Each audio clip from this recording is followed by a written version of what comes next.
এবার যে ইলেকশনের আগে প্রতারণা, ছলনা, বঞ্চনা, নাগরিক অধিকার কেড়ে নেবার চক্রান্ত চলছে, তার সম্বন্ধে একটা কথা বলি, ভালো করে কান দিয়ে শুনুন। কাজে লাগবে যে রুলসটা কালকে কেন্দ্রীয় সরকার ঘোষণা করেছে, আদৌ এটা বৈধ কিনা আমার সন্দেহ আছে। কোনো ক্ল্যারিটি নেই, টোটাল ভাওতা। ইলেকশনের আগে যুদ্ধ যুদ্ধ খেলা 19 সালেও করেছিল। 2019 সালে এনআরসির নামে আসামে 19 লক্ষ লোকের মধ্যে 13 লক্ষ বাঙালি হিন্দুকে বাদ দেওয়া হয়েছিল। অনেক মানুষ দুঃখে আত্মহত্যা করেছিল। আজকে যে বিজেপির নেতারা বলছেন ক্যা করে দিলাম, অধিকার দিয়ে দিলাম, এবার আমি আপনাদের কাছে কয়েকটা কোয়েশ্চেন করছি। তার মানে এখন যাদের দরখাস্ত করতে বলা হচ্ছে, তার মানে তারা যেই দরখাস্ত করবেন সঙ্গে সঙ্গে তারা নাগরিক থাকা সত্ত্বেও আপনারা বেআইনি অনুপ্রবেশকারী হয়ে যাবেন। তাহলে আপনাদের সম্পত্তি কী হবে, আপনাদের চাকরি বাকরি কী হবে, আপনাদের ছেলে মেয়েদের পড়াশুনো কী হবে, সবটাই বেআইনি ডিক্লেয়ার হয়ে যাবে। আপনাদের কোনো অধিকার থাকবে না। এটা অধিকার কারার খেলা। যখন আমরা লুডো খেলি দেখেন তো, আমরা ছক্কা মারলে গুটি খোলে। এটা হচ্ছে বিজেপির লুডো খেলার ছক্কা। রাজনীতির আগে ভাবছে আমি করলাম ছক্কা, অ্যাকচুয়াল কিন্তু ওটা হচ্ছে পুট, অর্থাৎ শূন্য। নিট রেজাল্ট হচ্ছে 0।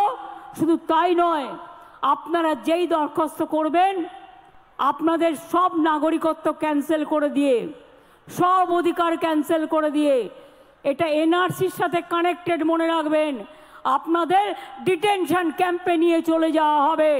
এই দরখাস্ত করবার আগে বারবার ভাববেন, একবার নয় 1000 বার, আমরা মানছি না, আমরা মানব না।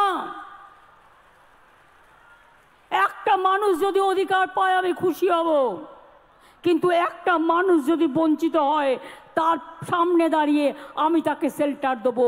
বাংলা থেকে বিতাড়িত কাউকে আমি করতে দেব না। শুনে রাখুন, আজকে মণিপুরে কত চার্চ পুড়িয়েছে জানেন আপনারা? মণিপুরের মেয়েদের উলঙ্গ করে নৃত্য করা হয়েছে। কোথায় ছিলেন বিজেপি নেতারা? একবার জবাব দেবেন। মনে রাখবেন, যারা এই সময়ে যারা ক্যাতে আবেদন করবেন, কোনো ক্ল্যারিটি নেই, আপনার সব অধিকার কেড়ে নেবে। প্রথমে আপনি নাগরিক ছিলেন, ভোট দিয়েছেন কি দেননি? আমি যারা খুশি হচ্ছেন তাদের বলবো, আপনারা খুশি হলে আমি খুশি, কিন্তু আপনারা দুঃখী হলে আমি দুঃখী। বলুন, ভোট দিয়েছেন কি দেননি এতদিন? বুক বাজিয়ে বলুন সত্যি কথা। আধার কার্ড ছিল কি ছিল না?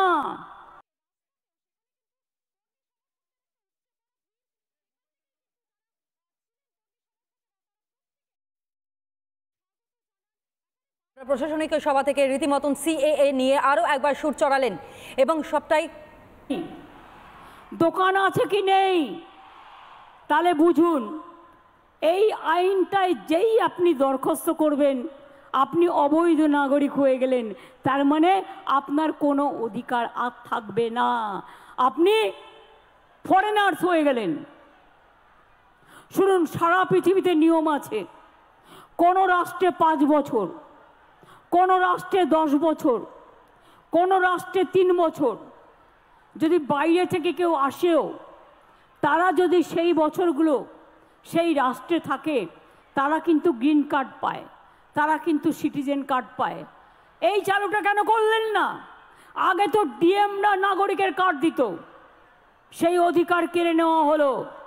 আর আজ বিজেপির হাতে আপনারা দিয়ে দেবেন আপনার ভাগ্য, শুধু একটা ভোটের জন্য, দুটো সিটে জেতবার জন্য। আপনাদের ভাওতা দিচ্ছে ভাওতা, ধাপ্পা দিচ্ছে ধাপ্পা। মনে রাখবেন, সব হারাবেন, এটাও যাবে ওটাও যাবে। আবার দেখুন, সব হিন্দু, শিখ, বৌদ্ধ, জৈন, পার্সি, খ্রিস্টানরা 2015 সালের পরে যারা ভারতে এসছেন তারা সব বেআইনি হয়ে যাবেন। সংখ্যালঘুরাও তো আছেই। ইচ্ছা করেই কালকের দিনটা বেছে নেওয়া হয়েছে, কারণ কালকে থেকে রমজান মাস শুরু হয়েছে, এটা আমরা বুঝি। বিজেপির খেলা হচ্ছে হিন্দুতে হিন্দুতে ভাগ করে দেওয়া, মুসলিমে মুসলিমে ভাগ করে দেওয়া।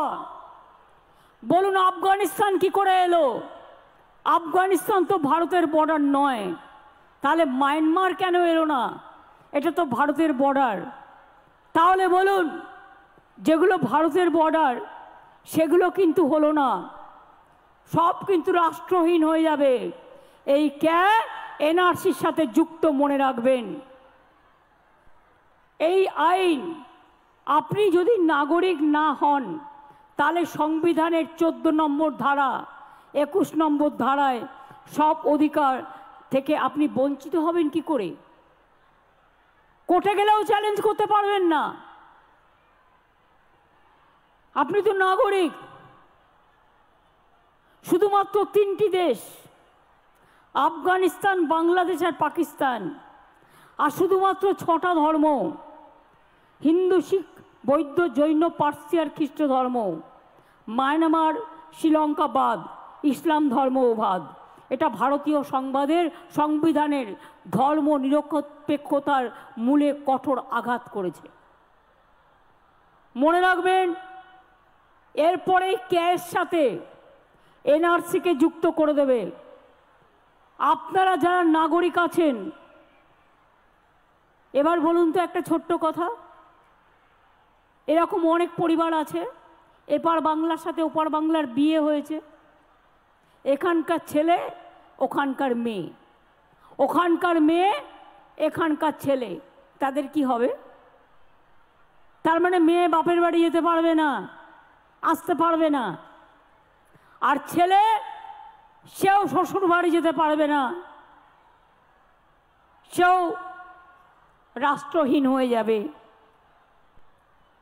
ধর্মের ভিত্তিতে নাগরিকত্ব কখনো শুনেছেন?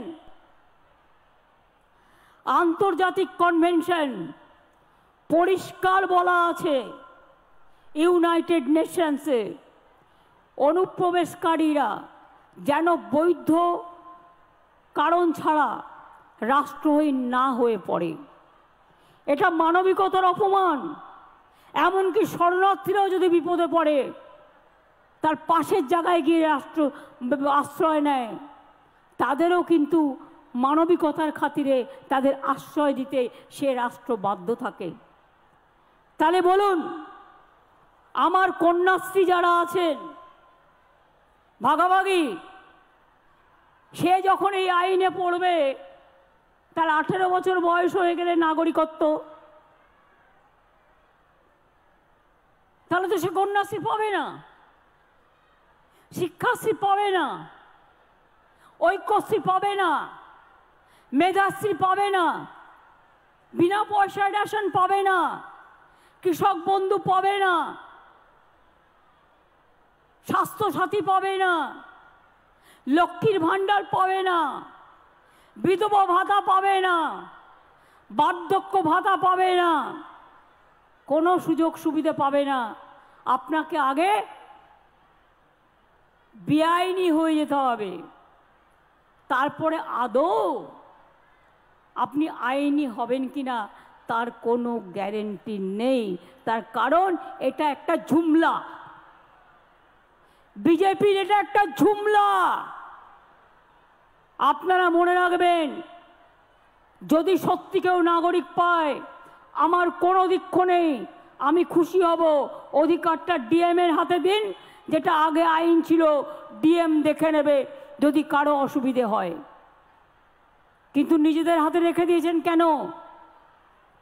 প্রথমে তাকে বেআইনি হিসেবে ঘোষণা করবেন, অনুপ্রবেশকারী। তার মানে এখন যারা নাগরিক ছিলেন তারাও হয়ে যাবেন বেআইনি।